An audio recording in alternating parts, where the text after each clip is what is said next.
Hello students, welcome back. How's everybody? So students, this is part 2 of your series second, and the series is your previous year questions of your computer exams that came in your previous year's exams. Okay, so the series, this video contains a lot of important questions, and I would suggest कि इसको पूरा देखें. Plus video हो सकता है थोड़ी सी आप लोगों को लेंदी लगे, बट द कंटेंट मैंने आपको सब कुछ प्रोवाइड किया है इसमें. So let's get started now. Your first question is which is the first generation computer. So ये इस क्वेश्चन को मैंने थोड़ा सा डिटेल में लिया है बिकॉज जनरेशन्स जो कंप्यूटर की है वो काफ़ी इंपॉर्टेंट है और आपको सारी जनरेशन्स याद होनी चाहिए प्लस जनरेशन्स के एग्जांपल्स. तो ये क्वेश्चन, ये वाली जो क्वेश्चन है ये थोड़ा सा लेंदी होगा, तो अगर आपको लगता है कि आपको ये चीज़ें आती हैं तो kindly skip that part and move to question number 2. और जिनको पढ़ना है वो प्लीज़ जनरेशन्स का ये सब मुझसे एक्सप्लेनेशन समझ लीजिए, ठीक है. दूसरा, मैं यही सजेस्ट करूँगी कि जितनी भी जनरेशन्स है उनको बिल्कुल छोड़ के मत जाइएगा बिकॉज उसमें से क्वेश्चन आता ही आता है. तो चलिए, पहला क्वेश्चन है आपका first generation computer. So your first generation computer is UNIVAC. Okay, अब यहाँ पर आपको और क्या याद करना है, इसमें आपको याद करना है कि देखो, जनरेशन्स पढ़ने से पहले ये याद रखो कि फादर ऑफ मॉडर्न कंप्यूटर कौन है आपके. फादर ऑफ मॉडर्न कंप्यूटर अगर आपसे पूछा जाए तो he is Alan Turing. ALANTURING. Okay, Alan Turing. अब चार्ल्स बाबेज नहीं है यहाँ पर, आधे लोग चार्ल्स बाबेज करके आएंगे. He is father of computer not modern computer, ये चीज़ ध्यान रखनी है. दूसरा, अगर आपसे पूछा जाए फादर ऑफ कंप्यूटर कौन है आपका, मॉडर्न कंप्यूटर नहीं है यहाँ, सिर्फ कंप्यूटर आए, तो आपको क्या ऑप्शन लगा के आना है, चार्ल्स बाबेज. ओके, नाउ आपको याद रखनी है कुछ फुल फॉर्म्स जैसे कि यूएसबी की. What is the full form of USB? Full form है इसकी यूनिवर्सल सीरियल बस. सेकंड, आपको कुछ और फुल फॉर्म्स याद करनी है जैसे कि वाईफाई. वाईफाई की फुल फॉर्म होती है आपकी wireless fidelity. Wireless fidelity. Next, आपसे पूछा नहीं जाता वैसे ये, बट स्टिल इन केस आ जाए तो आपको इसकी भी फुल फॉर्म याद होनी चाहिए, इसकी गूगल की. ठीक है, गूगल की फुल फॉर्म क्या है आपकी? गूगल की फुल फॉर्म है आपकी global organisation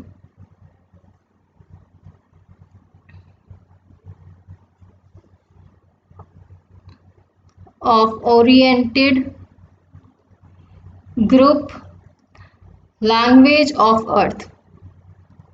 language of earth. Okay, so ये थी आपकी कुछ एब्रीविएशंस और फुल फॉर्म्स जो आपको बाय हार्ट याद होनी चाहिए, इसमें से क्वेश्चन आता है.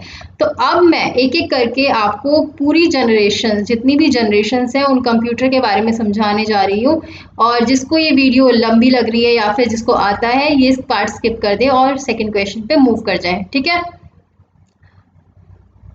चलिए बात करते हैं अब फर्स्ट जनरेशन कंप्यूटर की.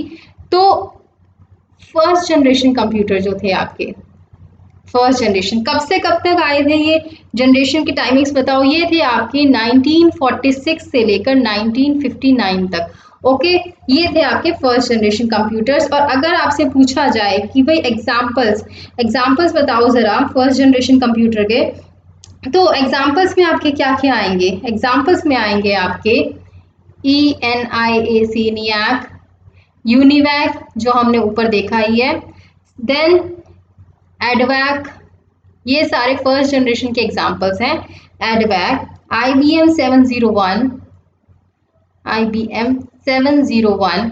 Then IBM 650 and many more. But जो इंपॉर्टेंट थे वो इन तीनों में से आपको पूछे जाते हैं फर्स्ट जनरेशन.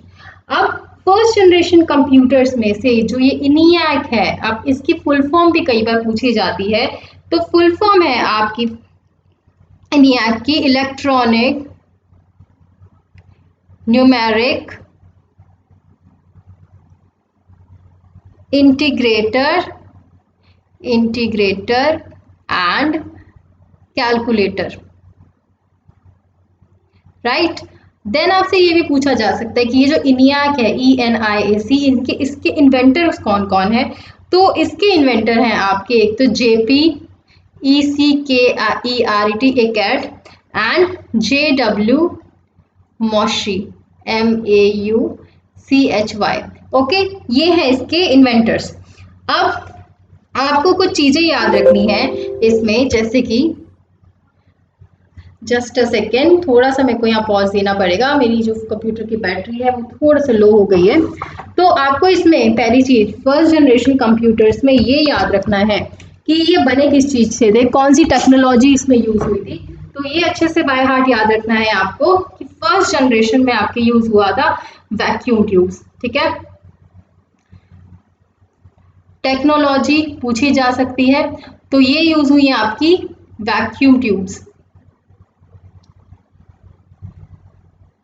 राइट, अब बात करते हैं इसकी एडवांटेजेस और डिसएडवांटेजेस के बारे में फर्स्ट जनरेशन के।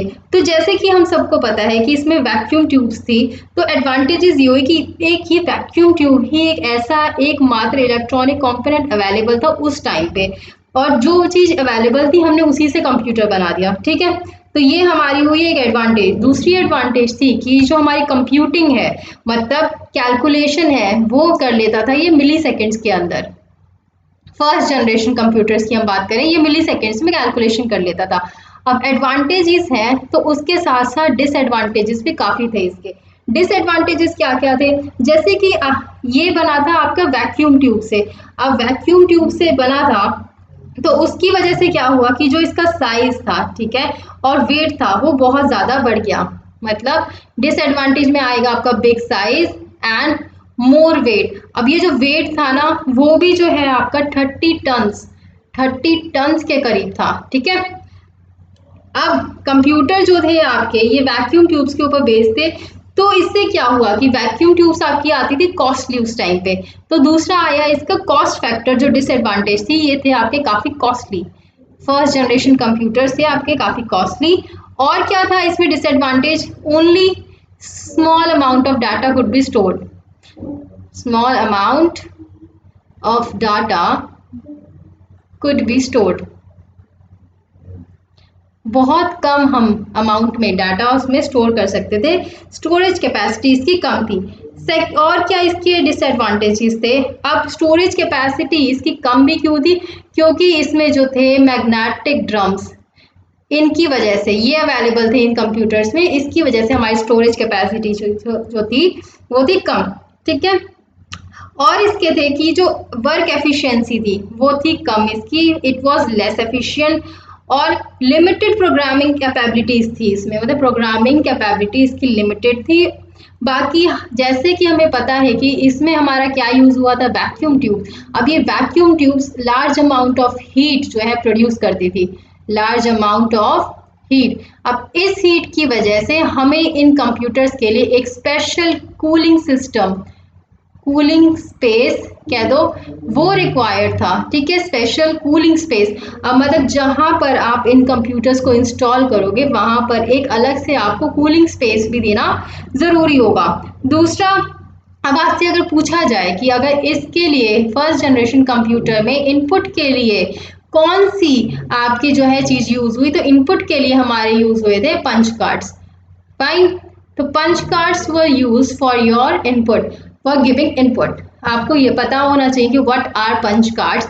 तो मैंने ये पंच कार्ड्स अपने प्रीवियस वीडियोस में भी आपको सिखाया है और बताया है कि पंच कार्ड्स होते क्या हैं। तो यहाँ पर भी आप एक बार देख लीजिए, जैसे कि आपका एक कार्डबोर्ड है, राइट। अब ये इनपुट देने के लिए कैसे काम करता है, अब हमने इसमें होल कर दिए पंच, खूब सारे पंच। क्या मतलब, जैसे आप स्पाइरल बाइंडिंग के लिए कोई भी नोटबुक देके आते हो तो उसमें पहले पंचिंग होती है और फिर उसमें वो तार डलता है ना, इसी तरीके का फंडा इसमें था। एक कार्डबोर्ड था, उसमें आपने पंच कर दिए होल्स। अब यहाँ से हमने एक डिवाइस के थ्रू लाइट पास कराई, जहाँ जहाँ से जिन जिन होल से ये लाइट पास हो जाती थी वो लेता था नंबर 1, और जहाँ से लाइट पास नहीं होती थी वो लेता था नंबर 0। एंड हमें पता है कि जो हमारी इंफॉर्मेशन जाती है कंप्यूटर में वो किसकी कैसे जाती है, बिट्स की फॉर्म में, और 1 और 0 हमारी बाइनरी बिट्स हैं, राइट। तो पहले 1 और 0 की फॉर्म में ही जो ये है कंप्यूटर हमारी जो इंफॉर्मेशन लेता है, अपना इनपुट डाटा लेता है, राइट। तो इसी तरीके से ये पंच कार्ड जो थे हमारे यूज होते थे इनपुट देने के लिए। अब इन पंच कार्ड्स को रीड कौन करता था? With the help of punch card readers ये पंच कार्ड जो है रीड हो सकते थे, ठीक है। और क्या इसमें जो है नेगेटिव चीज थी या फिर डिसएडवांटेज था, वो ये था large amount of energy consumption, large amount of energy consumption, बहुत ज़्यादा ये कंप्यूटर जो है बिजली खाते थे, ठीक है, बिजली ज़्यादा लगती थी, रिलायबल नहीं थे, और इसमें क्या ज़रूरत थी? एक कांस्टेंट मेंटेनेंस की इन कंप्यूटर्स को ज़रूरत थी, ठीक है। क्योंकि ये ऐसा नहीं है आजकल जैसे लैपटॉप्स आ रहे हैं तो हमें इतनी मेंटेनेंस की ज़रूरत नहीं होती, तो फर्स्ट जनरेशन कंप्यूटर्स में हमें बहुत ज़्यादा मेंटेनेंस की ज़रूरत थी, okay. So now we'll discuss about the second generation computers and अब फर्स्ट जनरेशन कंप्यूटर हमने देख लिया, फर्स्ट जनरेशन में क्या यूज हुआ था हमारा? Vacuum tubes.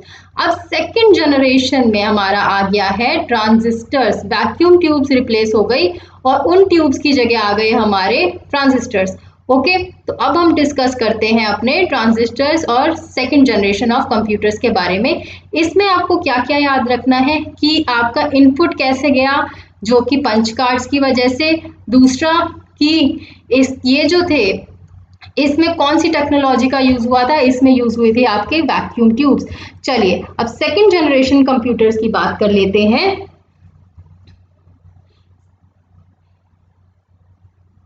Second generation computer थे आपके 1959 से लेकर 1965 तक, ये था इसका टाइम पीरियड। अब कौन सी टेक्नोलॉजी इसमें यूज हुई थी? They were transistor based, okay. बात करते हैं अब इसके एग्जांपल्स की। Examples of your first generation computers are IBM 704, Honeywell 400। Please don't pay attention to the spellings, तो ये जल्दी जल्दी में ऐसे लिखा जा रहा है। Honeywell 400, CDC 1604, CDC 3600, right, UNIVAC 1108। अब आपके में एक तो फर्स्ट जनरेशन में यूनिवैक आ गया, तो आपको याद रखना है अगर यूनिवैक 1108 आए तो ये सेकंड जनरेशन का कंप्यूटर है और फर्स्ट जनरेशन का सिंपल यूनिवैक था, ओके। अब इसके एडवांटेजेस के बारे में बात करते हैं कि जब हमारे सेकंड जनरेशन कंप्यूटर से उसके एडवांटेजेस क्या क्या थे। अब देखो, जैसे कि हमें पता है कि यहाँ पर हमने ट्रांजिस्टर्स को यूज करा है वैक्यूम ट्यूब्स के उसमें, instead of vacuum tubes we have use transistor, so the size of electronic component वो हो गया डिक्रीज हमारा। अब इसकी वजह से क्या हुआ, जब इलेक्ट्रॉन कंपोनेंट साइज डिक्रीज हो गया है तो ऑटोमेटिकली हमारा कंप्यूटर का जो साइज था, computer size it got reduced, ठीक है। अब कंप्यूटर साइज हमारा कम था फर्स्ट जनरेशन कंप्यूटर के मुकाबले में, ठीक है। सेकेंड थिंग और क्या हुआ इसमें, less energy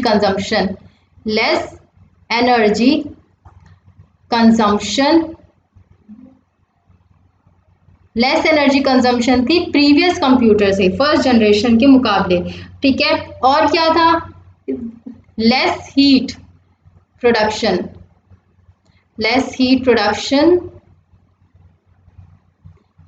with respect to your first generation से ये हीट जो है कम जनरेट करते थे।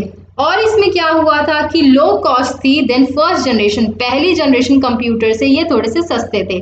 दूसरा, पहले में क्या यूज हुआ था इनपुट देने के लिए, फर्स्ट जनरेशन में हमारे थे पंच कार्ड्स। अब इस वाले में इनपुट के लिए आपको याद रखना है पंच कार्ड्स तो यूज होते ही थे, पंच कार्ड्स के साथ साथ असेंबली लैंग्वेज का यूज हुआ, असेंबली लैंग्वेज का यूज हुआ इनपुट देने के लिए, ये आपको याद रखना है, इंपॉर्टेंट है।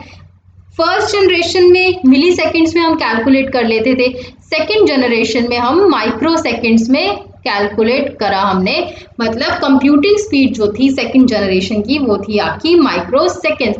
अब वी ऑल नो कि the size of second generation computers have reduced as compare to your first generation computer, so automatically it became more portable, portable मतलब कि हम अब इस जो सेकंड जनरेशन के कंप्यूटर से अब उसको कहीं भी ले जा सकते थे, वो पोर्टेबल थे, कहीं भी प्लेस कर सकते थे। अदरवाइज जो फर्स्ट जनरेशन के कंप्यूटर थे हमारे, उसको उसके लिए एक स्पेसिफिक रूम, एक स्पेसिफिक जगह चाहिए होती थी उनके रखने के लिए, because first of all size उनका बहुत बड़ा था, दूसरा वेट उनका बहुत बड़ा था।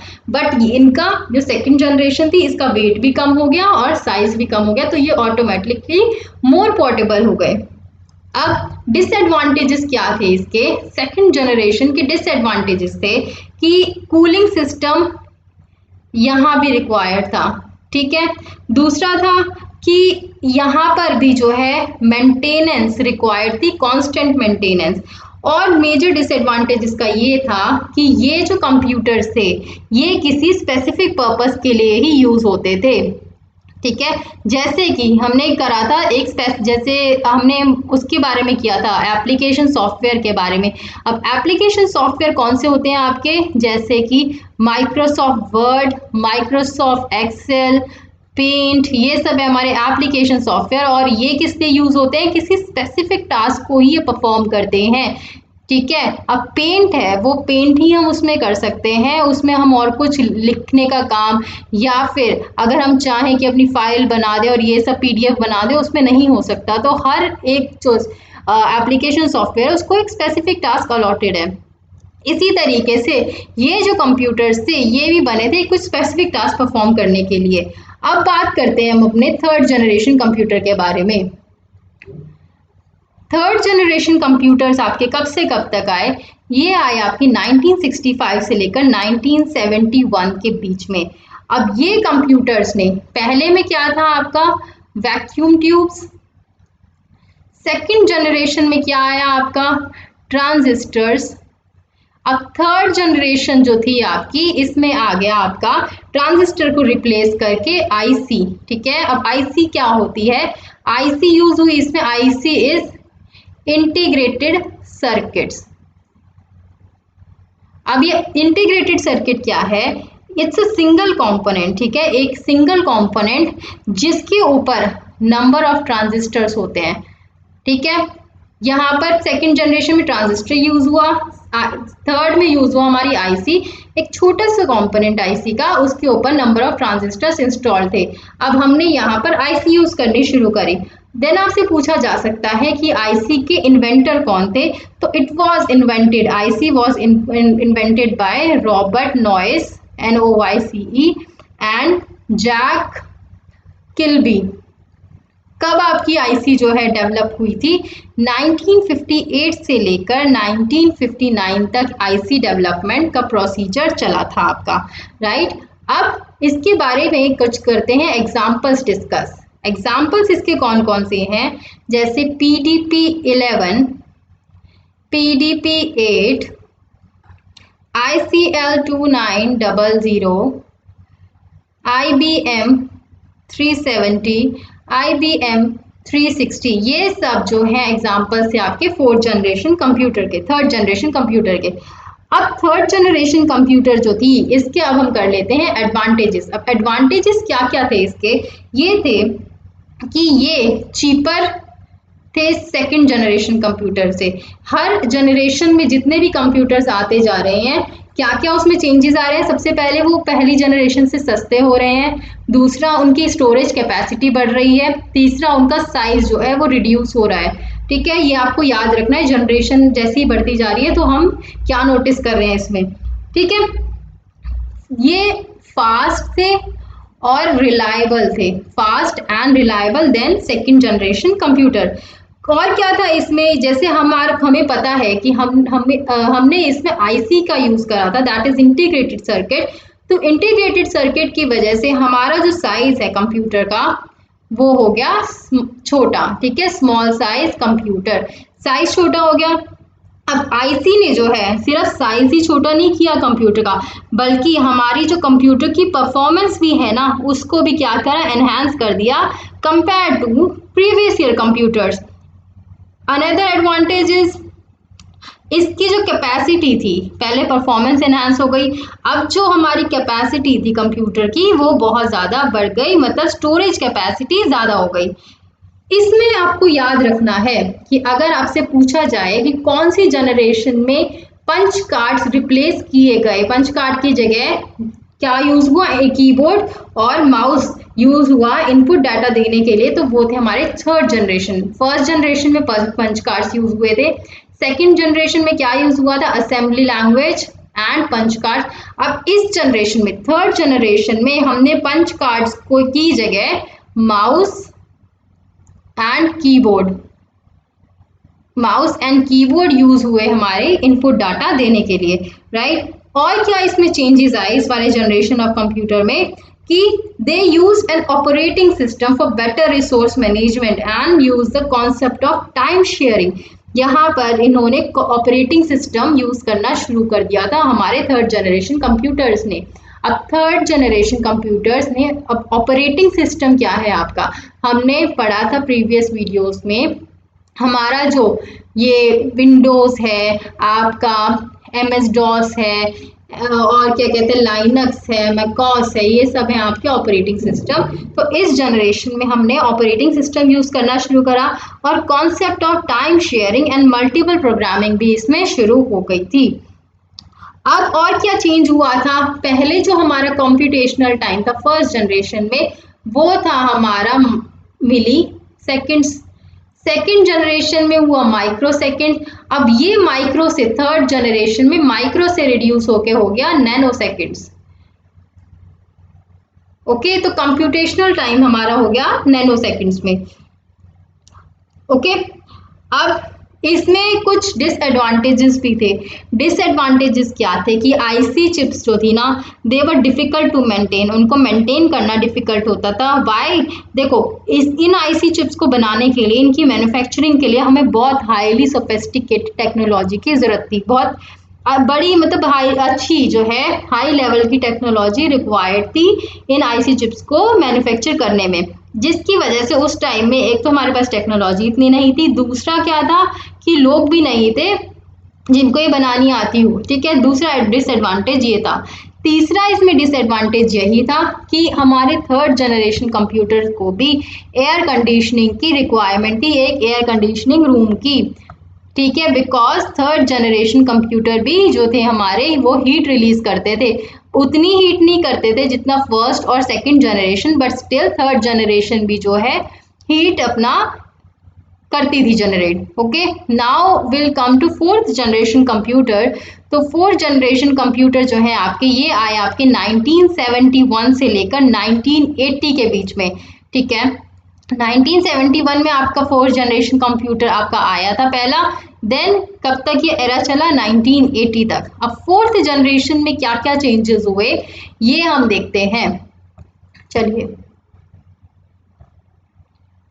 First of all write down the time period.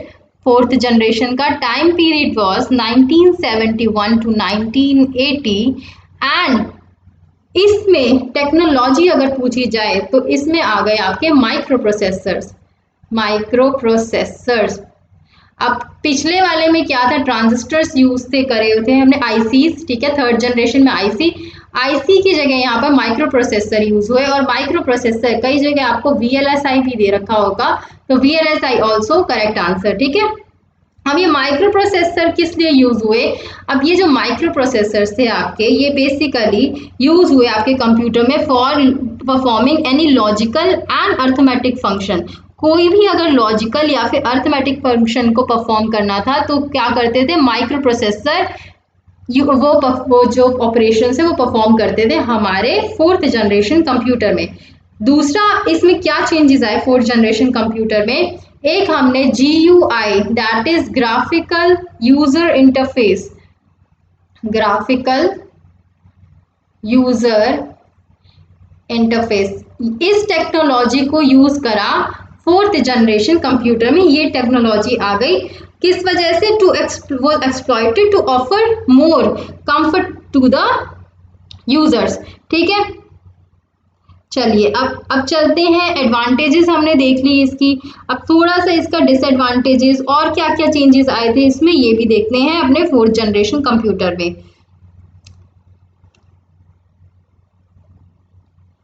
अब फोर्थ जनरेशन कंप्यूटर जो था, देखो अब हमने क्या देखा कि कंप्यूटेशन टाइम हर जनरेशन के साथ अच्छा होता जा रहा है, बढ़ता जा रहा है। तो इसमें जो कंप्यूटेशन था वो फास्टेस्ट था, ठीक है, 4th जनरेशन कंप्यूटर में। प्लस साइज जो है, size was reduced as compare to your previous generation. Size हमारा कम हो गया, जो हीट जनरेटेड थी, जो गर्मी निकलती थी, वो हो गई कम, ठीक है, काफी नेग्लिजिबल हो गई इस जो जनरेशन का कंप्यूटर है।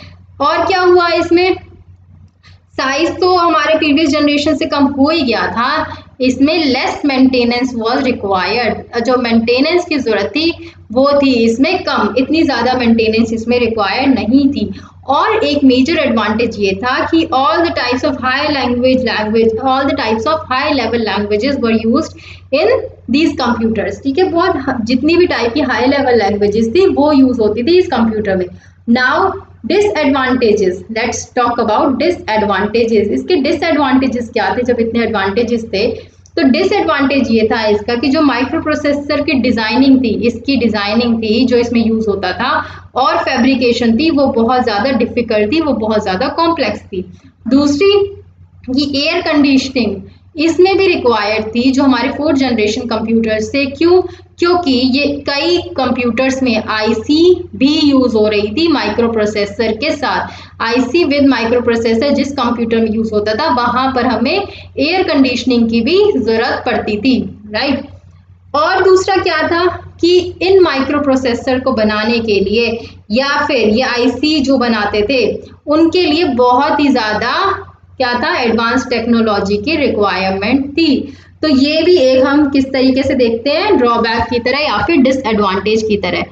Now comes our 5th generation computer. 5th generation computer जो थे ये 1980 से लेकर अब तक का टाइम जो है ये था आपका 5th जनरेशन कंप्यूटर्स का टाइम। 5th जनरेशन में कौन कौन से आपके कंप्यूटर्स आते हैं वो डिस्कस करते हैं अब। चलिए,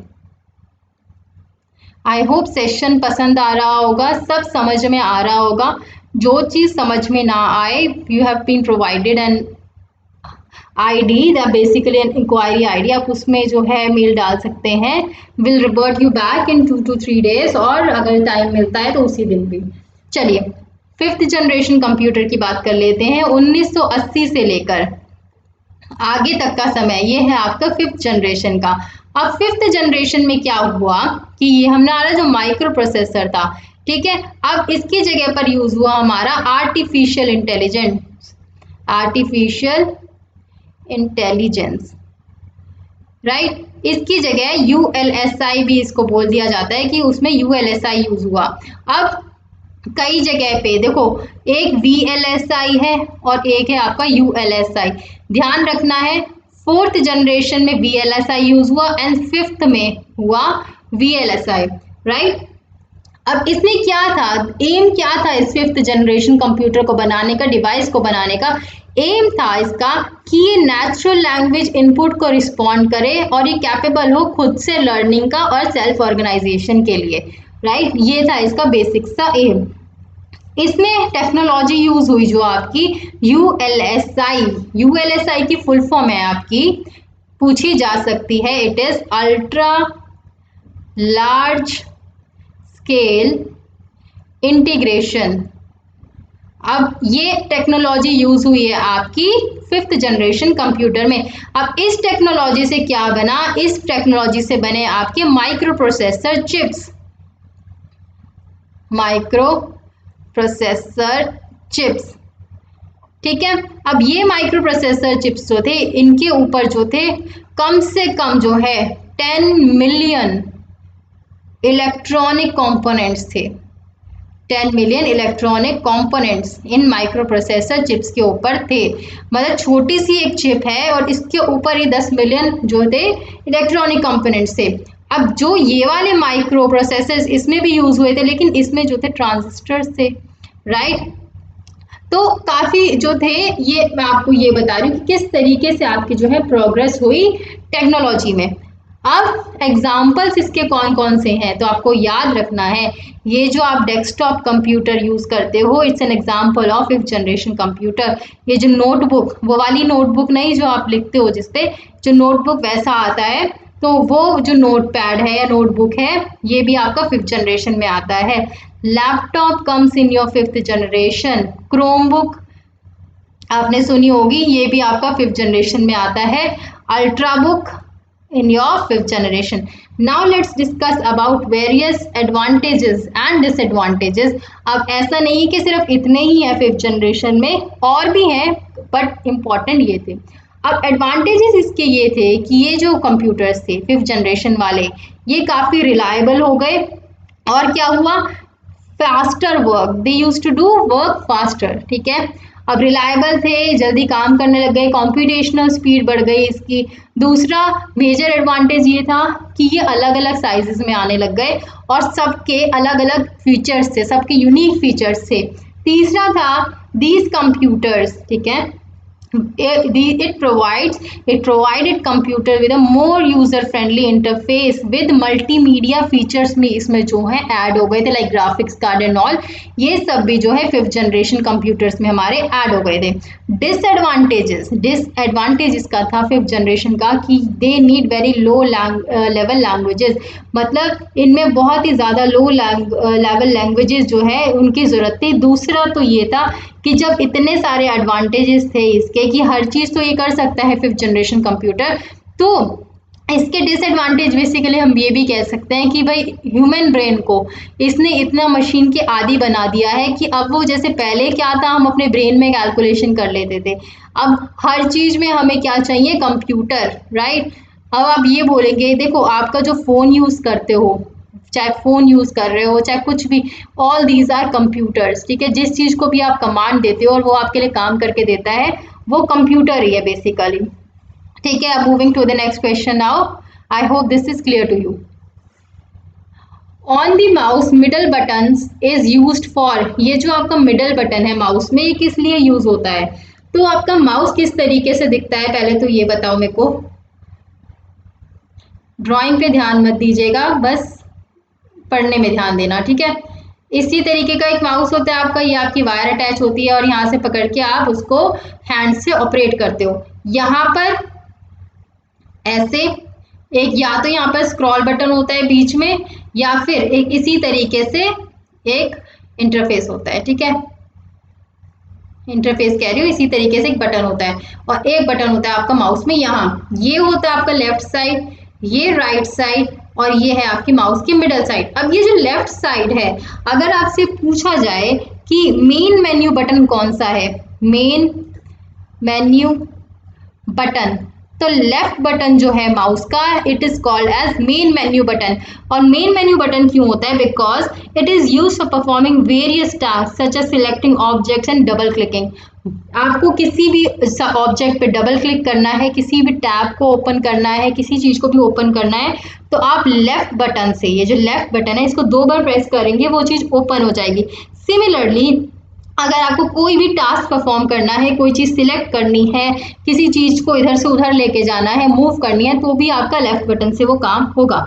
अब राइट माउस बटन जो है, ये वाली राइट साइड, इसका क्या काम होता है, अगर आपसे पूछा जाए कि which button is use to open contextual menus, तो आप बोलोगे राइट। कंटेक्चुअल मेन्यूज क्या होते हैं, जैसे कि पॉपअप मेन्यूज। अब ये पॉपअप मेन्यूज क्या होते हैं आपके, जब भी आप किसी चीज पे राइट क्लिक करोगे, ठीक है, विंडोज पे अगर आपने राइट क्लिक करा तो क्या क्या ओपन हो जाता है, एक तो विंडोज की प्रॉपर्टी ओपन हो जाती है, कॉपी पेस्ट और पता नहीं काफी सारी चीजें, तो उसी को हम पॉपअप मेन्यू कहते हैं। और जहां भी जिस भी पेज पे आप राइट क्लिक करोगे तो वहां पर एक पॉपअप मेन्यू राइट क्लिक करने पे आ जाता है, जो कि उस पेज के फीचर्स को, उसकी प्रॉपर्टीज, हर चीज को बताता है, ठीक है। यहाँ पर फोल्डर और ये सब जो भी आता है ना इसमें, उसी को पॉपअप मेन्यू बोलते हैं। अब बात आ गई हमारी बीच वाले बटन की। अभी बीच वाला बटन क्या काम करता है, देखो बीच वाला बटन जो होता है, मान लो आप किसी पेज के ऊपर हो और आप इस बटन से उंगली से जो है स्क्रॉल कर रहे हो नीचे की तरफ, तो इसमें क्या होता है, ये पेज में आपका ये जो लिखा हुआ है, और अगर आपका पेज यहीं तक खुला हुआ है और अगर आपने यहाँ से नीचे की तरफ उंगली से फिंगर से अपने स्क्रॉल डाउन किया तो पेज के नीचे वाला पार्ट आपको दिखाया जाएगा, ठीक है, नीचे पार्ट दिख जाएगा। और ऊपर की तरफ करते हो आप फिंगर से तो आपको पेज के ऊपर वाला पार्ट जो है विजिबल होगा। अब क्या ये सिर्फ स्क्रॉलिंग के लिए यूज होता है, हमारे माउस में जो स्क्रॉलर है आपका या फिर मिडल बटन है, ये सिर्फ स्क्रॉलिंग के लिए नहीं, अब जैसे कि आप किसी टैब को ओपन या क्लोज भी कर सकते हो with the help of this middle mouse button. किसी भी टैब के ऊपर अगर आप इसको क्लिक करेंगे, ठीक है, टैब अगर आपने कोई टैब कर रखा है और मिडिल बटन को जो है क्लिक करेंगे आप वहां पर, तो हो सकता है आपका न्यू टैब ओपन हो जाए या फिर वो टैब क्लोज भी हो जाता है, ठीक है, अगर आप इस मिडल बटन को क्लिक करते हैं तो। आई होप कि माउस का आपको समझ में आ गया है। Moving to the third question now.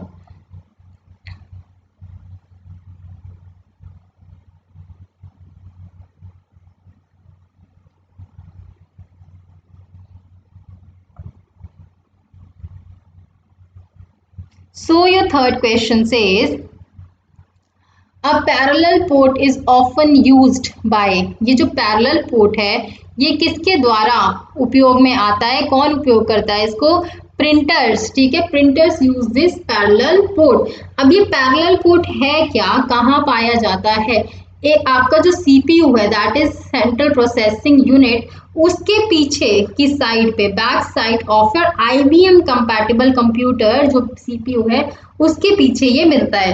अब ये पोर्ट है क्या, ये 25 पिन का पोर्ट होता है आपका, जो हेल्प करता है, टाइप इसका कौन सा होता है, DB25, ओके। अब ये आपका ये हेल्प करता है या फिर ये एक इंटरफेस की तरह होता है, कंप्यूटर इंटरफेस, जो कनेक्ट करता है आपके प्रिंटर को सीपीयू से।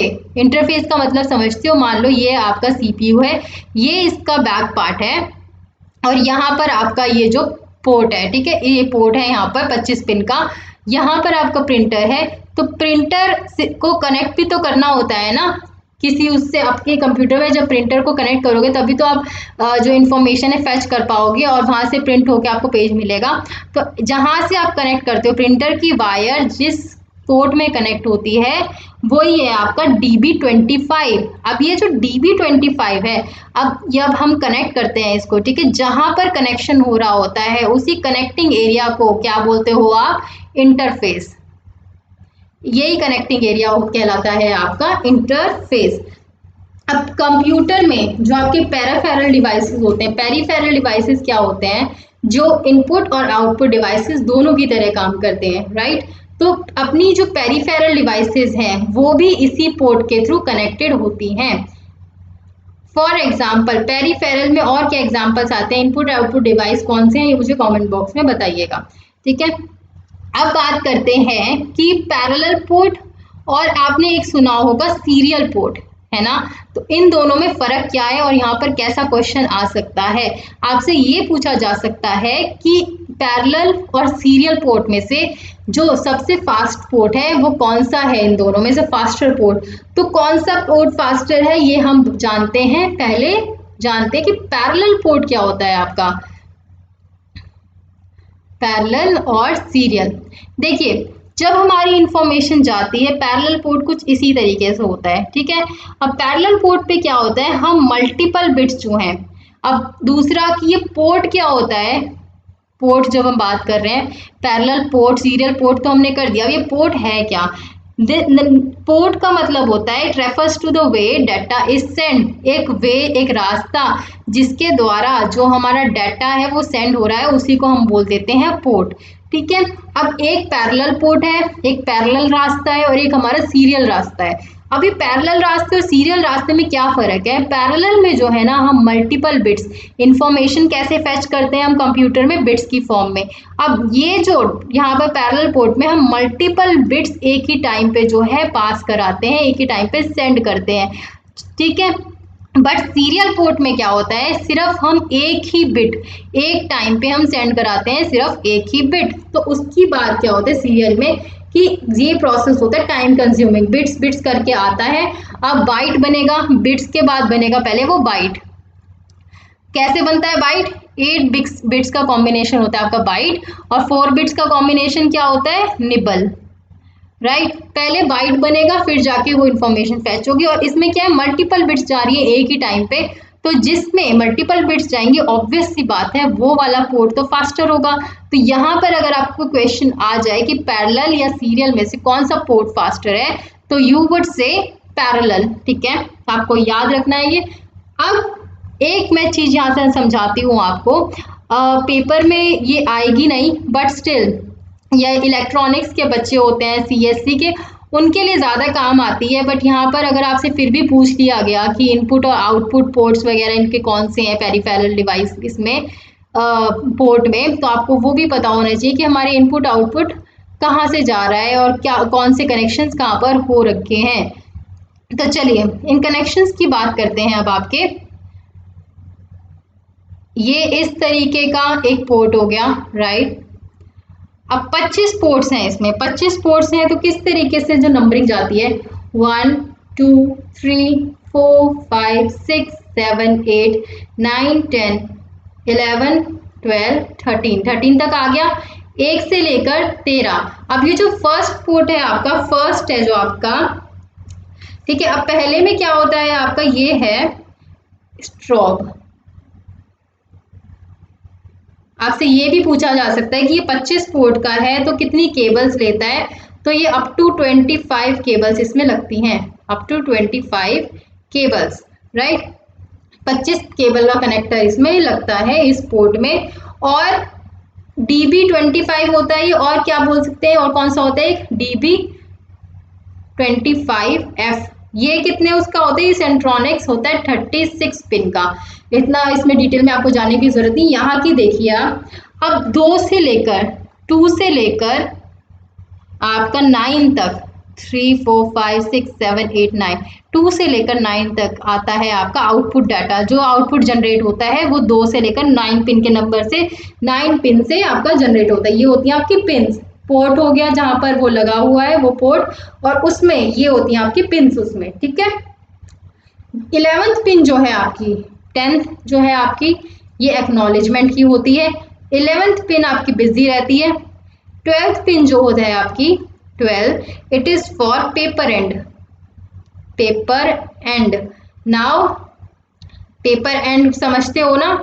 अब 13th पिन जो है आपकी, ये है आती है आपकी सिलेक्ट वाली, सिलेक्ट, ओके। Then comes 14। अगर आपको करना है तो 1 से लेकर 13, 14 यहाँ से स्टार्ट नहीं होगा, 14 नीचे से स्टार्ट होगा। 14 15 16 17 18 19 20 21 22 23 24 एंड 25। नाउ 14th पिन पे क्या होता है आपका, ये है आपका automatically off, auto of.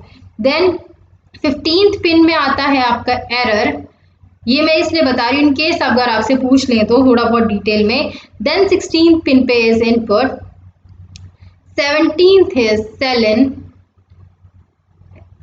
select input, okay. 18 से लेकर 25, फ्रॉम 18 to 25, ये पिन्स होती है हमारी ग्राउंडेड, ग्राउंड जो प्रोवाइड करते हैं ये पिन्स होती है हमारे ग्राउंड के लिए। I hope parallel port clear हो गया होगा। सीरियल पोर्ट भी मैंने आपको बता दिया, पिन्स का भी आपको एक्सप्लेन कर दिया अच्छे से। अब चलते हैं अपने नेक्स्ट क्वेश्चन की तरफ। चलिए, transport layer protocol that is connectionless. अब ये जो ट्रांसपोर्ट लेयर प्रोटोकॉल है क्या है, ये कहाँ पाया जाता है, ये पाया जाता है आपका ट्रांसपोर्ट लेयर। अगर OSI मॉडल या TCP/IP मॉडल आपने पढ़ा होगा तो उसमें आपको ट्रांसपोर्ट लेयर मिलेगी। जैसे नीचे डाटा लिंक, ट्रांसपोर्ट ये आती है ना लेयर्स, तो वो वाले हम करेंगे एक दिन वीडियो में। बट यहाँ पर आपको क्या जानना है कि दो कौन से इस पे प्रोटोकॉल्स होते हैं ट्रांसपोर्ट लेयर प्रोटोकॉल, एक तो TCP और एक होता है आपका UDP। TCP की आपको फुल फॉर्म याद रखनी है, बिल्कुल पूछी जाती है, that is transmission control protocol. And UDP की फुल फॉर्म क्या होती है, यूजर डाटा ग्राम प्रोटोकॉल, ओके। अब ये बात कर ली हमने। अब ये जो कनेक्शनलेस और कनेक्शन ओरिएंटेड है ये कौन सा है, तो ये जो आपकी UDP है ये होती है आपकी कनेक्शनलेस, ठीक है। और ये जो ट्रांसमिशन कंट्रोल प्रोटोकॉल है ये होता है आपका कनेक्शन ओरिएंटेड। अगर आपसे पूछा जाए, यहाँ पर कनेक्शनलेस पूछा है, अगर आपसे कनेक्शन ओरिएंटेड पूछा जाए तो आप क्या जवाब दोगे कि TCP protocol is connection oriented. और कहाँ पर होता है ये, ट्रांसपोर्ट लेयर का ये प्रोटोकॉल है। Moving to the next question. M S Excel क्या है? It is a spreadsheet. अब जब हम एम एस एक्सेल पे क्लिक करते हैं, और क्या है ये है आपका एप्लीकेशन सॉफ्टवेयर। अच्छे से हम हर वीडियो में डिस्कस कर चुके हैं इसके बारे में। अब एप्लीकेशन सॉफ्टवेयर, जब आप एम एस एक्सेल को खोलते हो तो आपको इस तरीके का कुछ मिलता होगा, ठीक है। अब ये यहाँ पर ये इस तरीके के जो है रहती है ना, सेल्स बनी होती हैं। अब इन्हीं सेल्स को आप बोलते हो, ये पूरी जो पेज एक ओपन होता है, ये इसी को कहते हैं हम स्प्रेडशीट। ओके, चलिए आगे चलते हैं। विच printer strikes the paper directly while printing? ऐसा कौन सा प्रिंटर है जो पेपर को डायरेक्टली स्ट्राइक करता है जब वो प्रिंट करता है कुछ भी? मतलब आपने आई की क्री प्रेस करी या टी प्रेस करा तो वो डायरेक्टली पेपर पे पहले स्ट्राइक करेगा फिर प्रिंट होगा, तो वो होता है आपका इम्पैक्ट प्रिंटर। ओके, अब दो तरीके के आपके प्रिंटर्स जो हैं होते हैं कॉमन टाइप, एक तो इंजेक्ट और एक होता है आपका लेजर प्रिंटर, राइट। इंजेक्ट और लेजर प्रिंटर। अब ये इंजेक्ट प्रिंटर है जो आपका, अगर ये आपसे पूछा जाए कॉमनली यूज बाय कॉमनर्स जो यूज करते हैं, कंज्यूमर्स यूज करते हैं, वो ये वाला प्रिंटर यूज करते हैं, और जो बिजनेस पर्पस के लिए होता है वो होता है आपका लेजर प्रिंटर यूज। अब जब प्रिंट करते हो आप कोई भी चीज, जैसे कि आपको कोई भी पीडीएफ आपको प्रिंट करानी है, ठीक है, तो अगर जब तक वो कंप्यूटर के अंदर है, आपके डेस्कटॉप पे आपको दिख रही है, तब तक वो क्या कहलाएगी? Soft copy. जब आप उसको प्रिंट करके आप अपने हाथों में उसको पकड़ सकते हो, एक पेज की फॉर्म में आपको बाहर आ जाती है आउटपुट डाटा में, तो तब उसको बोलते हैं हम हार्ड कॉपी। याद रखना है ये, यहाँ से भी क्वेश्चन आ सकता है। अब आजकल क्या आपको प्रिंटर का पता है, बहुत ही हाई क्वालिटी की फोटो जो है वो प्रिंट करते हैं। अब ये जो हाई क्वालिटी की फोटोज प्रिंट करते हैं वो किसकी वजह से करते हैं? तो ये आपकी प्रिंट होती है डीपीआई। डीपीआई है क्या? ये है आपका प्रिंटर का रेजोल्यूशन। डीपीआई की फुल फॉर्म क्या है? डॉट्स पर इंच। ये होता है रेजोल्यूशन प्रिंटर का। जितना आपका डीपीआई प्रिंटर का अच्छा होगा, उतनी ही प्रिंटिंग कैपेबिलिटी जो है आपकी प्रिंटर की वो बढ़ जाएगी, printing capacity and capability also, ठीक है। उतना ही अच्छा वो जो है आपका प्रिंटर वो प्रिंट करेगा। Linking of computer with communication system is known as. Computer को जो चीज लिंक करती है, ये जो लिंक होता है कंप्यूटर का कम्युनिकेशन किसी भी कम्युनिकेशन सिस्टम के साथ, उसे बोला जाता है networking. Moving to the next question. What type of communication is there between computer and keyboard? आपके कंप्यूटर और कीबोर्ड में किस टाइप की कम्युनिकेशन है? अब यहाँ पर ऑप्शन से पहले आप ज़रा ध्यान दीजिए कि मैं आपको तीन चीज़ें समझा रही हूँ जो कि बहुत इम्पोर्टेंट है। एक होती है आपकी सिंप्लेक्स ट्रांसमिशन, ठीक है, half duplex, half duplex. T मैं ट्रांसमिशन के लिए लिख रही हूँ। अब ये जो ट्रांसमिशन है या फिर कम्युनिकेशन, इसको कुछ भी बोलो कि हाफ डुप्लेक्स ट्रांसमिशन या half duplex communication, and then comes full duplex communication और transmission, all depends on you. अब ये simplex transmission, half duplex transmission, full duplex transmission है क्या? अब हमने ये तो देख लिया कीबोर्ड और कंप्यूटर के बीच में सिंप्लेक्स ट्रांसमिशन है, बट भाई ये सिंप्लेक्स ट्रांसमिशन है कैसे? पहले ये तो जाने कि भाई कैसे है, क्योंकि अगर अब इसके ऊपर आपको कोई और क्वेश्चन आ गया और कोई और डिवाइस के बारे में पूछ लिया गया तो आपको नहीं पता चलेगा कि कैसा कौन सा ट्रांसमिशन है। तो अब देखते हैं सिंप्लेक्स में क्या होता है। बेसिकली हमें पता है एक हमारा सेंडर होता है जो डाटा को सेंड करता है, एक होता है हमारा रिसीवर जो भाई हमारे डाटा को रिसीव करता है। अगर मैं बोल रही हूँ और आप सुन रहे हो तो मैं सेंडर और आप हो रिसीवर, ठीक है। सिमिलरली आप बोलते हो मैं सुन रही हूँ तो आप हो सेंडर मैं रिसीवर। अब क्या होता है सेंडर, सिंप्लेक्स ट्रांसमिशन में ये होता है कि सेंडर कैन सेंड डाटा, ठीक है, but can not receive data at the same time.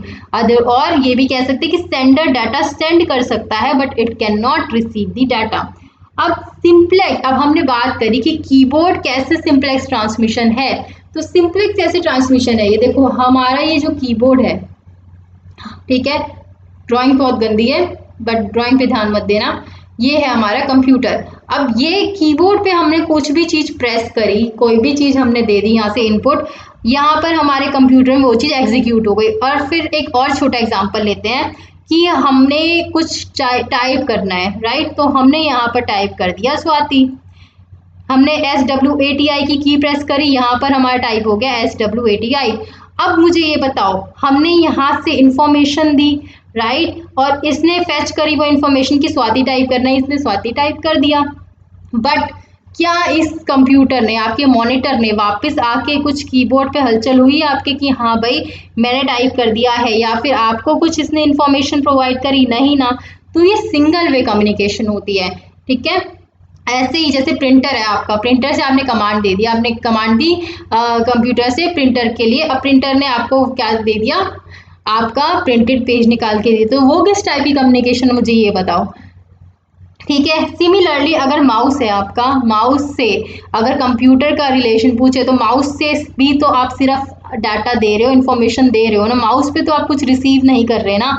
Mouse तो बस ये है कि आपने डाटा कर दिया और आपने उससे काम करवा दिया माउस से, तो सिर्फ डाटा सेंड हो रहा है, कुछ रिसीव नहीं हो रहा, तो इसलिए होती है simplex transmission. I hope clear हुआ होगा। अब बात करते हैं हम हाफ डुप्लेक्स ट्रांसमिशन की। ऐसा ही एक सेंडर है, ऐसा ही रिसीवर है। अब डुप्लेक्स ट्रांसमिशन में आपका क्या होता है, sender can send data and receive data. पहले केस में रिसीव नहीं कर सकता था, बस सेंड कर सकता था। इसमें सेंडर डाटा सेंड भी कर सकता है और डाटा को रिसीव भी कर सकता है, ठीक है। सेंड भी कर सकता है और रिसीव भी कर सकता है, but one at a time, one at a time. यहाँ पर सिंप्लेक्स में एक और चीज आपको याद रखनी है कि ये जो कम्युनिकेशन होती है ये होती है आपकी यूनिडायरेक्शनल। इन केस आपसे क्वेश्चन पूछा जाए कि विच कम्युनिकेशन या which transmission is unidirectional, so you will say simplex transmission is unidirectional. Uni का मतलब है एक ही दिशा में, सिंगल, ठीक है, सिंगल डायरेक्शन में ट्रांसमिशन हो रही है। अब हाफ डुप्लेक्स में क्या है आपका, सेंडर और रिसीवर डाटा सेंड भी कर सकता है, सेंडर रिसीव भी कर सकता है, बट एक टाइम में एक ही काम वो कर सकता है। एग्जाम्पल क्या है इसका, वॉकी टॉकी, वॉकी टॉकी। अब ये जो वॉकी टॉकी है आपका, ये हाफ डुप्लेक्स कैसे बनाता है, देखो आपने देखा होगा कि जब भी आप सूरज कुंड में घूमने गए या किसी भी मेले में जाते हो, कहीं भी जाते हो, आपने पुलिस वालों के हाथ में एक डिवाइस देखा होगा बड़ा सा ब्लैक कलर का, वही आपका वॉकी टॉकी। अब ये वॉकी टॉकी क्या करता है, एक लिमिटेड रेंज होती है इसकी, ठीक है, वो आपस में जितने वॉकी टॉकीज हैं उनको कनेक्टेड रखता है। आपने उसके बटन प्रेस करना है, ऑन का बटन होता है, आपने अपनी इंफॉर्मेशन को पास करना है। फॉर एग्जांपल एक पुलिस वाला कहीं खड़ा है और उसको ये बताना है कि भाई इतने नंबर गाड़ी यहाँ पर खड़ी है, और उसको सबको बताना है कि भाई ये चीज़ है, इस गाड़ी को हटा लिया जाए।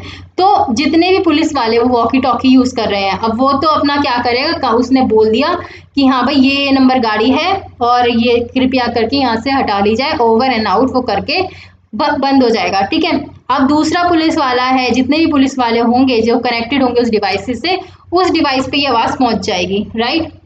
अब क्या होगा, अगर दूसरे पुलिस वाले को वही चीज़ बतानी है कि भाई ये गाड़ी हट गई है, ये गाड़ी यहाँ पर है, या कुछ भी, या ओनर यहाँ पर है, तो वो बटन प्रेस करेगा, अपनी इंफॉर्मेशन सेंड करेगा, बात करेगा और बंद कर देगा, ठीक है। इसमें क्या हुआ कि हम डाटा जा भी रहा है और इंफॉर्मेशन आ भी रही है, लेकिन एक टाइम में एक ही जना वो काम कर सकता है। ऐसा फोन की तरह नहीं है कि हम 5 मिनट के लिए हम बात कर रहे हैं तो दोनों तरफ से बातचीत हो रही है, दोनों तरफ से बातचीत नहीं होती इसमें सिर्फ एक टाइम पे एक ही बंदा काम कर रहा होता है, ठीक है। अब बात करते हैं हम फुल डुप्लेक्स के बारे में। अब ये फुल डुप्लेक्स क्या है, देखो नाम से ही पता चल गया होगा, सेंडर है और हमारा रिसीवर है। अब सेंडर डाटा को सेंड कर सकता है और रिसीव भी कर सकता है, एक टाइम में दोनों काम जो है इसके हो सकते हैं साइमल्टेनियसली, ठीक है। साइमल्टेनियसली जो दोनों काम है वो हो सकते हैं। और अगर आपसे पूछा जाए कि टू वे कम्युनिकेशन और टू वे डायरेक्शनल कम्युनिकेशन कौन सी होती है, तो यू विल से फुल डुप्लेक्स। अब ये टू वे कैसे है, टू वे कम्युनिकेशन कैसे है, मान लो आप फोन पे बात कर रहे हो, ठीक है, या आप फोन पे बात कर रहे हो, या आपका फ्रेंड या आपकी फ्रेंड है, आपको उससे बात करनी है, 5 मिनट का आपके पास स्टॉप टाइम है कि भाई 5 मिनट मुझे बात करनी है। अब इस 5 मिनट में आप बात करोगे, वहां से वो सुनेगी या सुनेगा और वो भी बात करेगा, वो रिप्लाई भी देगा, है ना। तो ये होती है आपकी 2 वे कम्युनिकेशन, जिसमें सेंडर सेंड भी कर सकता है डाटा और डाटा को रिसीव भी कर सकता है। तो यही है आपका 2 वे कम्युनिकेशन। और ये होता है फुल डुप्लेक्स, इसमें दोनों जो डिवाइसेस हैं आपस में एक दूसरे को डाटा सेंड कर सकते हैं साइमल्टेनियसली। हाफ डुप्लेक्स में एक ही डिवाइस दूसरे डिवाइस को सेंड भी कर सकता है, रिसीव भी कर सकता है वो डिवाइस, लेकिन एक ही डिवाइस काम करेगा एक टाइम में। या तो सेंडर रिसीवर को देगा या रिसीवर सेंडर को डाटा सेंड करेगा एक ही टाइम पे। और सिंपलेक्स में सिर्फ सेंडर रिसीवर को डाटा देगा, वो सेंडर कुछ भी रिसीव नहीं कर सकता। ठीक है, moving to the next question. I hope simplex, half duplex और फुल डुप्लेक्स आपको समझ में आ गया होगा। In the word processing program, different types of styles of writing is known as word processing। MS Word आपको पता है, MS Word ये भी क्या है, एक एप्लीकेशन सॉफ्टवेयर है। अब ये जो MS Word है आपका, इसमें आपने देखा होगा जब आप ऊपर देखते हो टाइम्स न्यू रोमन सिलेक्ट करते हो, है ना, अल्बेनी सिलेक्ट करते हो, कुछ कैलीवेरी सिलेक्ट करते हो। अब ये चीज़ें हैं क्या, ये होते हैं आपके फॉन्ट स्टाइल्स। फॉन्ट स्टाइल्स क्या होते हैं, डिफरेंट टाइप्स ऑफ या फिर डिफरेंट स्टाइल्स ऑफ राइटिंग को बोलते हैं हम फॉन्ट। ठीक है, नेक्स्ट क्वेश्चन पे चलते हैं आप। A CD ROM disk can not be, ये जो CD रोम डिस्क है ये क्या नहीं हो सकती। अब यहाँ पर आंसर है कैन नॉट बी इरेज्ड और री रिटर्न। यहाँ पर ये भी आ सकता था कैन बी रीड और री रिटर्न, ये 3-4 ऑप्शंस होंगे। अब ये CD रोम की फुल फॉर्म क्या है, CD क्या है आपकी कॉम्पैक्ट डिस्क, रोम क्या है रीड ओनली मेमोरी। ओके, अब हमने देख लिया कि जो ये CD रोम है, अभी हमें कैसे पता कि हम इस पे लिख सकते हैं, राइट नहीं कर सकते। देखो, आप कोई भी मार्केट से CD खरीद के लेके आए, मान लो वो सॉन्ग्स की CD है, आपको कोई सॉन्ग्स पसंद है, आप उसकी CD उठा लाए। अब आपने सॉन्ग्स वो प्ले करे अपने कंप्यूटर में या लैपटॉप में, जैसे भी वो CD डाली और आपने वो प्ले कर दिया। अब मुझे ये बताओ, क्या आप उस सॉन्ग में अगर आपको कोई लाइन पसंद नहीं आ रही, क्या आप उस सॉन्ग में वो लाइन को डिलीट कर सकते हो, नहीं। सिमिलरली कोई मूवी की CD लेके आओ, मूवी देख रहे हो, क्या आप उस मूवी को बीच में से कुछ मूवी का पार्ट आपको पसंद नहीं आया, क्या वो डिलीट कर सकते हो, नहीं कर सकते। क्या आप अगर मूवी का कोई पार्ट पसंद नहीं आ रहा, आप चाहते हो भी मैं अपना ही सीन इसमें ऐड कर दूं, क्या आप उसमें कुछ चीज़ें ऐड कर सकते हो, नहीं कर सकते। तो ये जो आपका CD रोम है, ये क्या होता है, CD रोम डिस्क पे ना ही कोई इरेज हो सकता कुछ चीज़ और ना ही उसमें रीराइट हो सकती कोई भी चीज़। ओके, तो ये है आपका CD रोम का। और यहाँ से आपको पता चल जाएगा, जब ROM पढ़ लो ना, रीड ओनली मेमोरी, तो मतलब सिर्फ वो रीड ही हो सकती है। ठीक है, मैंने आपको पिछली वीडियोस में रोम के भी पार्ट कराए हैं, ई रोम, ई प्रोम, ठीक है, तो ज़रूर पढ़ना उनको भी। An email attachment is referred to as, एक ईमेल अटैचमेंट को क्या बोला जाता है, और ये ईमेल अटैचमेंट होती क्या है। देखो, ईमेल सभी सेंड करते हैं, राइट। अब मैं अगर जिसको ईमेल भेज रही हूँ तो टू में एड्रेस उसका आ जाएगा, फ्रॉम यहाँ मेरा एड्रेस आता है, राइट। फिर सब्जेक्ट होता है, डेट होती है, सब्जेक्ट में क्या सब्जेक्ट है, CC BC और ये सब। ठीक है, नीचे जब यहाँ पर आपका कंटेंट आता है और फिर नीचे सबसे नीचे क्या आता है, एक इस तरीके का साइन बना होता है, यहाँ बहुत सारी अलग अलग चीज़ें होती है और यहाँ साइन बना होता है। अब मान लो हमें अपने मेल में कोई फाइल या कोई डॉक्यूमेंट भी अटैच करना है, तो हम इस बटन को प्रेस करेंगे, ये बटन प्रेस होगा, एक विंडो ओपन हो जाएगी और हमें वहाँ से अपना डॉक्यूमेंट को अटैच करके हम इस मेल के थ्रू भेज देंगे, राइट। तो वही पूछा गया है, इस ईमेल अटैचमेंट को क्या बोलते हैं हम, ये होती क्या है। तो any document then can be attach to and send with email, कोई भी डॉक्यूमेंट जो या इस मेल में अटैच हो सकता है और सेंड हो सकता है इस ईमेल के थ्रू, उसी को हम क्या बोलते हैं, ईमेल अटैचमेंट, और उसको डॉक्यूमेंट भी बोला जाता है, राइट। आई होप क्लियर हो गया होगा। By default extension of MS Word 2014 is, by default extension क्या है इसकी, .docx। अब ये एक्सटेंशन होती है, ठीक है। अब ये एक्सटेंशंस होती क्या है, ये देखो हर एक एप्लीकेशन सॉफ्टवेयर की अपनी एक एक्सटेंशन होती है। जब भी आप कोई काम कर रहे हो, फॉर एग्जांपल वर्ड में आपने कोई काम किया, माइक्रोसॉफ्ट वर्ड में काम कर लिया, अब काम करने के बाद आप उस फाइल को करते हो सेव, ठीक है, वर्क डन। अब हमें क्या करना है, उसको सेव करना है। सेव करा हमने, मान लो रोहित के नाम से। अब रोहित मेन फाइल नेम है, ठीक है। रोहित के नाम से जब आप सेव करोगे तो उसमें क्या आता है, सेव एज, ठीक है, आपने रोहित डाला, लेकिन डॉट के बाद आपको ना DOCX, जब ये फाइल सेव हो जाएगी ये दिखेगा। अब हर एक उसकी अलग एक्सटेंशन होती है, तो ये जो DOCX है ना, ये होती है आपकी एक्सटेंशन, जो वर्ड की एक्सटेंशन है। सिमिलरली पेंट में अगर आप कुछ काम करके पेंट में सेव करते हो तो .PNG, .JPG, ये होती है आपकी पेंट की एक्सटेंशन। तो हर एक एप्लीकेशन सॉफ्टवेयर की अपनी अपनी एक्सटेंशन होती है, जिसमें वो जो काम होता है आपका सेव होता है, जो फाइल जिसमें सेव होती है उस एक्सटेंशन में ही हर एक एप्लीकेशन की फाइल सेव होती है अपनी तरीके से, ठीक है। नेक्स्ट क्वेश्चन पे मूव करते हैं आप। which is most commonly used for identifying returning visitor to website।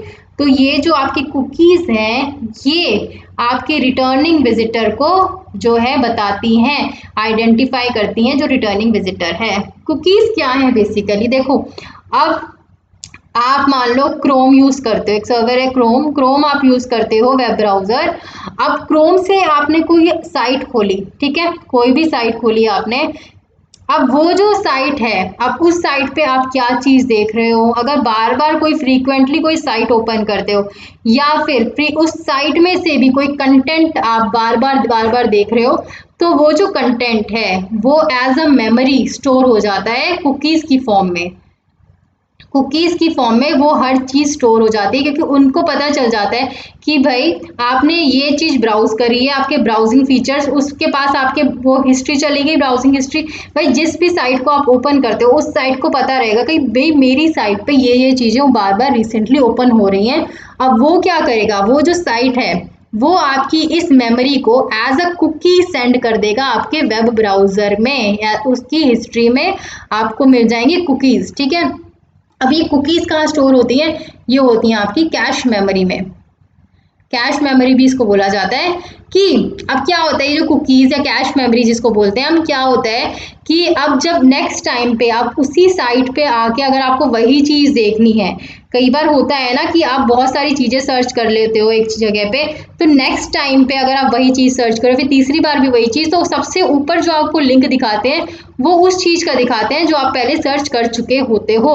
तो वही चीज कुकी है। आपका CPU जो है वो इंफॉर्मेशन डायरेक्ट कहाँ से फेच कर लेगा, इन कुकीज और कैश मेमोरी में से, अगर सेम साइट पे आपको कुछ काम करना है या सेम साइट पे कुछ चीज खोलनी है, राइट। अब आपको यही समझाना था कुकीज और कैश मेमोरी में होता क्या है। तो इससे क्या होता है, कैश मेमोरी से, इसको फ्लैश मेमोरी भी बोलते हैं, और इससे कुकीज से क्या होता है, टाइम सेव हो जाता है, ठीक है। चलिए अब इस कुकीज में ना मैंने आपको प्रॉक्सी सर्वर और ये सब भी बताया है, मेरी लास्ट वीडियो ज़रूर देखना, उसमें मैंने आपको प्रॉक्सी सर्वर का फंडा जो है एक्सप्लेन किया है। जो आपके क्वेश्चन प्रॉक्सी सर्वर के बारे में बनते हैं वो भी एक्सप्लेनेशन दी है मैंने आपको, ज़रूर उस वीडियो को देखिएगा, राइट। चलिए next question. The first computer introduced in Nepal, पहला कंप्यूटर जो नेपाल में इंट्रोड्यूस हुआ था वो है आपका IBM 1401। The latest version of Microsoft Windows, ठीक है, in the latest version of Microsoft Windows different types of application software can be found in। अब देखो हमारा जो विंडोज का हमने वो यूज करा, माइक्रोसॉफ्ट विंडोज है जो लेटेस्ट वर्जन है, उसमें आपके जो एप्लीकेशन सॉफ्टवेयर हैं, different types of application software कौन से होते हैं, MS ऑफिस, MS वर्ड, है ना, पेंट, ये सब क्या होते हैं आपके एप्लीकेशन सॉफ्टवेयर। अब जो नीचे एक स्टार्ट बटन होता है, या फिर स्टार्ट बटन को आप क्लिक करते हैं तो एक मेन्यू ओपन हो जाता है जिसको स्टार्ट मेन्यू बोलते हैं। उसमें आपका क्या क्या रहता है, ऑल प्रोग्राम्स, और यहाँ पर जो है एप्लीकेशन सॉफ्टवेयर, MS ऑफिस आपको यहाँ मिल जाएगा, MS वर्ड भी आपको यहाँ मिल जाएगा, यहाँ आपको पेंट भी मिल जाएगा।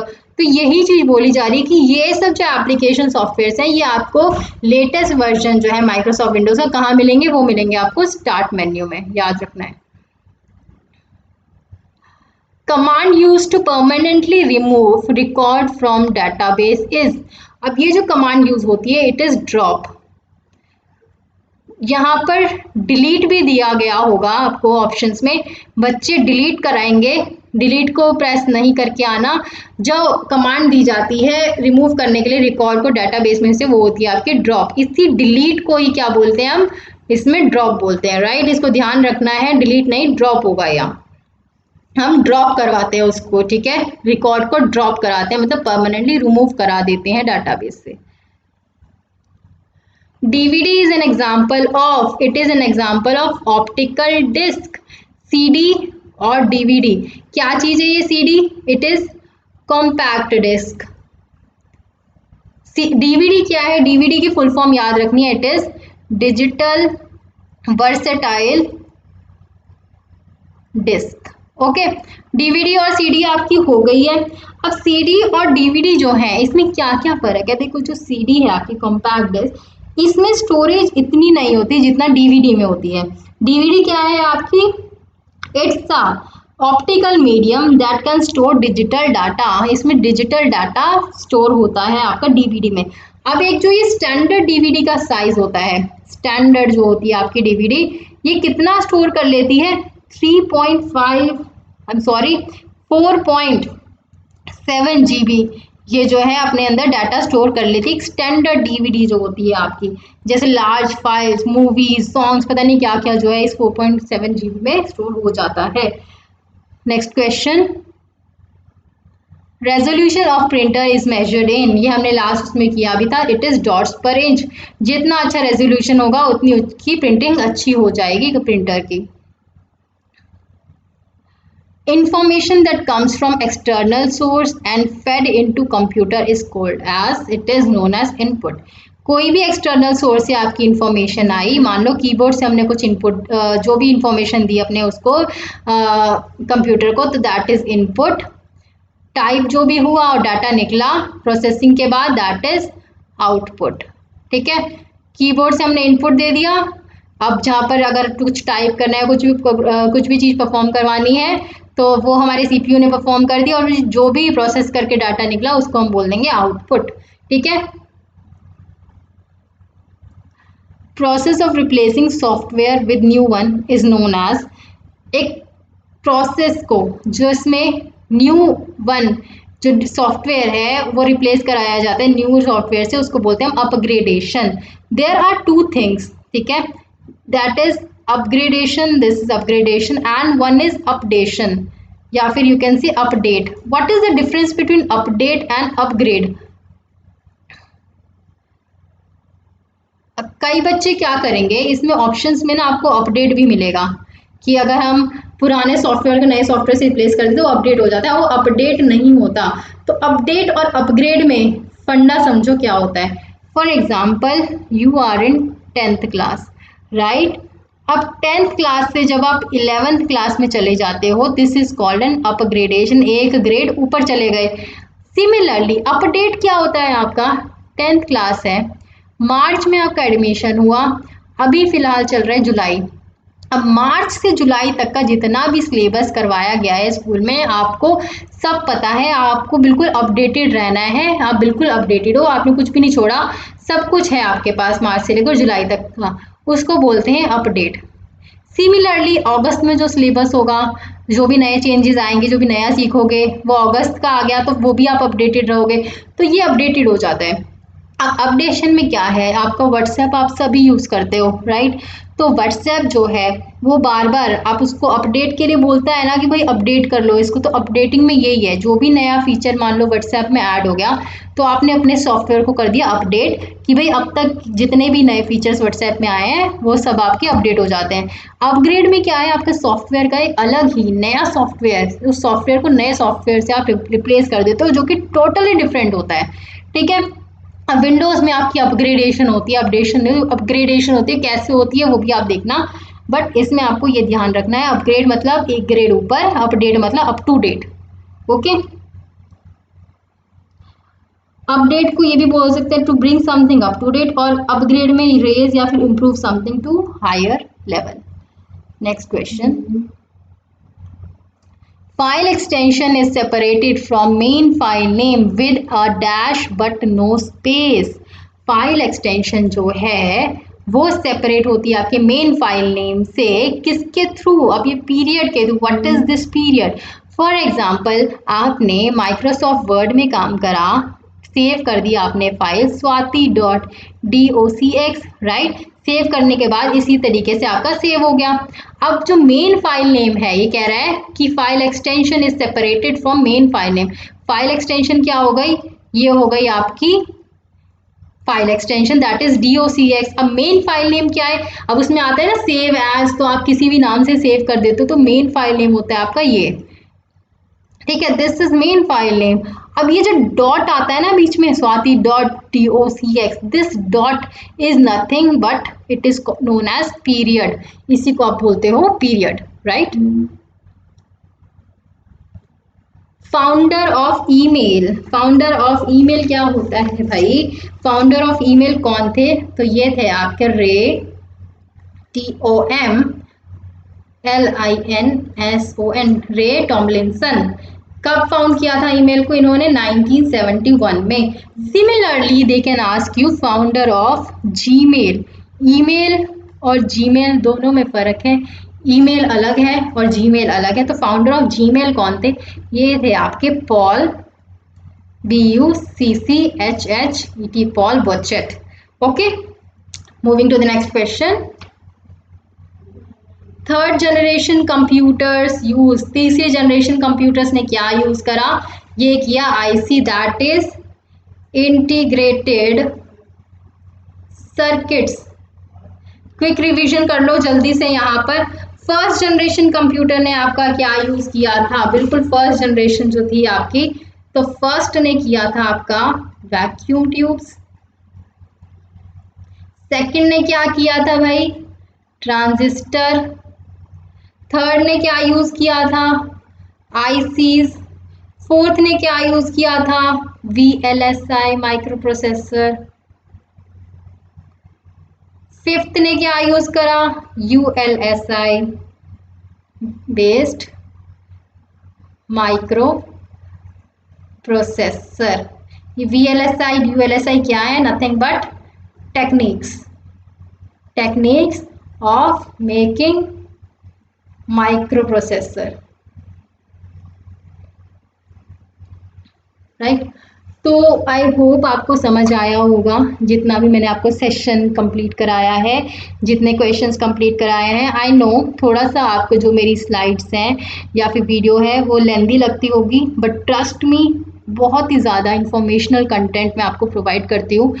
सिर्फ मैं इसमें ये नहीं कराती एक क्वेश्चन सीधा सीधा आपको आंसर दे दो। आंसर तो आपको पता चल ही जाएगा, रट लोगे आप, लेकिन वो रटा हुआ ना पेपर में जाओगे तो भूल जाओगे। इसीलिए मैं क्या करती हूँ, आपको उससे रिलेटेड जहाँ समझाना होता है वहाँ समझाती हूँ, और जितने एक्स्ट्रा क्वेश्चन वहाँ से और टॉपिक से बन सकते हैं वो भी आप लोगों को करा देती हूँ, ठीक है। कोई भी डाउट हो, हमने आपको इंक्वायरी ID प्रोवाइड करी हुई है, आप इंक्वायरी ID भी बता सकते हैं। And if you like my session, if you like this session, do like, comment and share with your friends. Take care all of you. Good luck.